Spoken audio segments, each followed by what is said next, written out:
ڕێز و سڵاوێەوە بینەران و گوێگرانی خۆشەویستی تەلەڤیزیۆنی کۆمەڵا لەگەڵتاندا بۆ پێشکەشکردنی گەشتی هەواڵەکانی ئەمڕۆ ڕۆژی پێنجشەممە سەرەتاش بە سەردێڕی چەند هەواڵێک دەست پێ دەکەین. بە ئامانجگرتنی چەندین دامەزراوی ڕژێمی کۆماری ئیسلامی دەست بەسەرکردنی لانی کەم 12 هاوڵاتی لە چەند پارێزگای ئێران، ناڕوونی چارەنووسی دوو شارومەندی دەست بەسەرکراو لە شارەکانی یەزد و مەشهەد، هۆشداری پزیشکان سەبارەت بە قەیرانی دەستڕاگەیشتن بە خزمەتگوزاری تەندروستیەکان و سنووردارکردنی گەشتی ئێرانیان بۆ وڵاتی ئوسترالیا.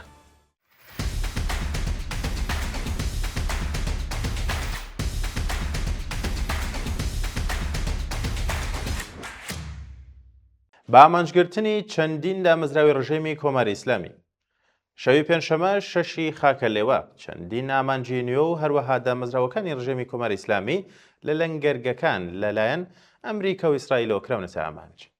بە پێڕاپۆرتەکان سیستەمی بەرگری ئاسمانی لە ڕۆژهەڵات و ڕۆژئاوە و باکوور و باشووری تاران چالاکن و چەندین پێگەی سەربازی و پیشەسازی بە توندی بوونەتە ئامانج.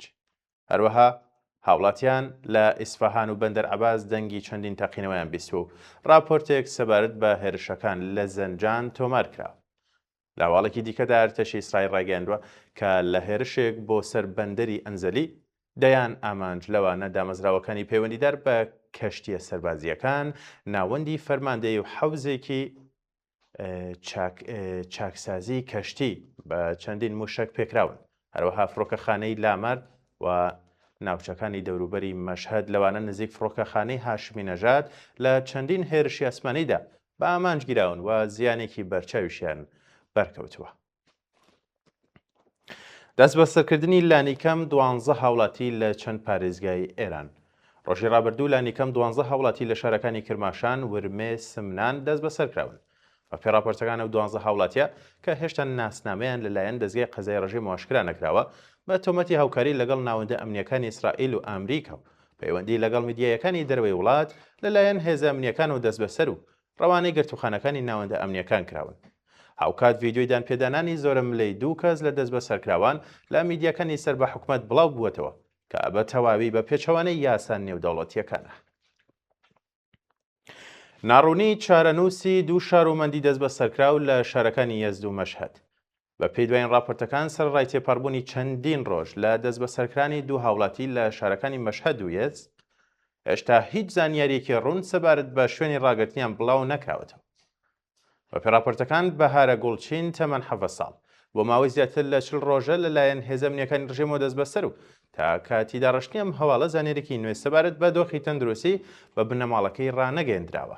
هەروەها شارومەندێکی دیکەی خەڵکی شاری مەشهەد بە ناوی یاسەمین ڕەحمەردە سەرڕای تێپەڕبوونی چەندین ڕۆژ لە دەست بەسەرکرانی و بەدواداچوونی بنەماڵەکەی لە سەر دۆخی تەندروستی و شوێنی ڕاگررتنی نەک تەنیا لەلایەن هێزەکانی ڕژێمەوە وەڵامێکیان وەرنەگرتووە بەڵکو بەو پەڕی بێڕێزیەوە هەڵس و کەوتیشیان لەگەڵ کراوە.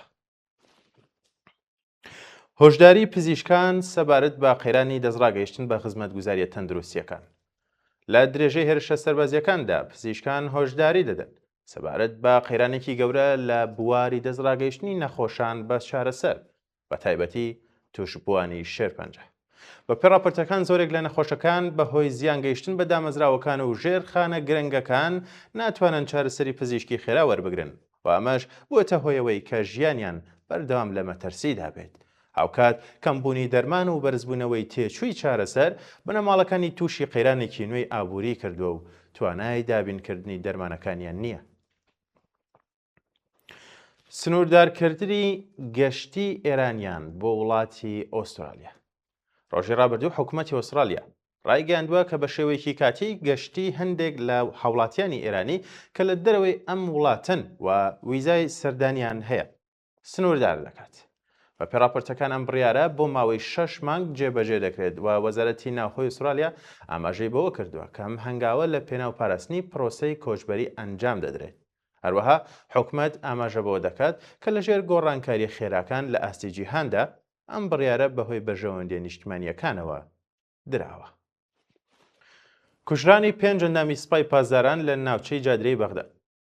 ڕۆژی ڕابردوو بەهۆی هێرشێک لە ناوچەی جادرەی بەغداد 5 کەس لە ئەندامانی سوپای پازاران کە دەوترێت پەیوەندیان بە بابەتەکانی عێراقەوە هەیە کوژراون و هەواڵەکان ئاماژە بە گرنگی ئەم کەسانە لە چوارچێوەی ئەو پرۆسانەدا دەکەن.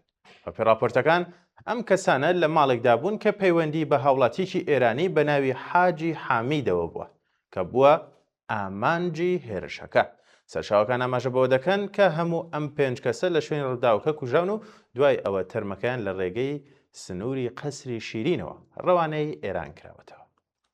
مردنی فەرماندەی کەتائیبی سەید و شوهەدا بەهۆی سەختەی برینەکانی. بەپێی راپۆرتی گەیشتوو ئەبوو ئەلا لەولایی فەرماندەی کەتائیبی سەید و شوهەدا سەر بە حشتی شعبی بەهۆی قورسەی برینەکانیەوە لە ئەنجامی هێرشێکی ئاسمانی لە بەغدا کوژراوە. بەپێی دوایین زانیاریەکان ناوبراو لە هێرشێکی چەند ڕۆژ لەمەوبەر لە ناوچەی جادریا بە سەختی بریندار بوو و پاشگواستنەوەی بە نەخۆشخانە گیانی لەدەستدا.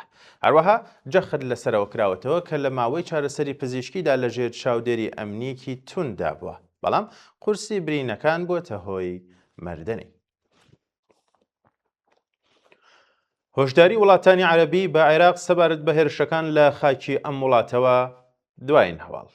ڕۆژی ڕابردوو چەندین وڵاتی عەرەبی لەوانە کوێیت، ئیمارات، بەحرین، عەرەبستان، قەتەر و ئوردون لە بەیاننامەیەکی هاوبەشدا داوایان لە حکومەتی عێراق کردووە کە لە زووترین کاتدا ڕێگری لەو هێرشانە بکات کە لە خاکی ئەو وڵاتەوە ئاراستەی دراوسێکانیان دەکرێت. بەپێی راپۆرتەکان لە بەیاننامەکەدا ئاماژە بە پاراستنی پەیوەندیەکان کراوە، بەڵام لە هەمان کاتدا هۆشداری بە بەرپرسانی عێراقیش درراوە سەبارەت بە هێرشی میلیشیەکانی کۆماری ئیسلامی لە خاکی ئەم وڵاتەوە بۆ سەر وڵاتانی عەرەبی. هەروەها لە درێژەی بەیاننامەکەدا سەرەڕای ئاماژە بە پشتیوانی کۆماری ئیسلامی لە گروپە چەکدارەکان جەخت لەسەرەوە کراوەتەوە کە پێویستە عێراق ڕێوشوێنێکی دروست سەبارەت بە گروپە میلیشیایەکان بگرێتە بەر. وەڵێ بینەرانی و گوێگرانی خۆشەویست گەشتی هەواڵەکانم پێشکەشکردن کات و ساتێکی باش بۆ هەموو لایەکتان.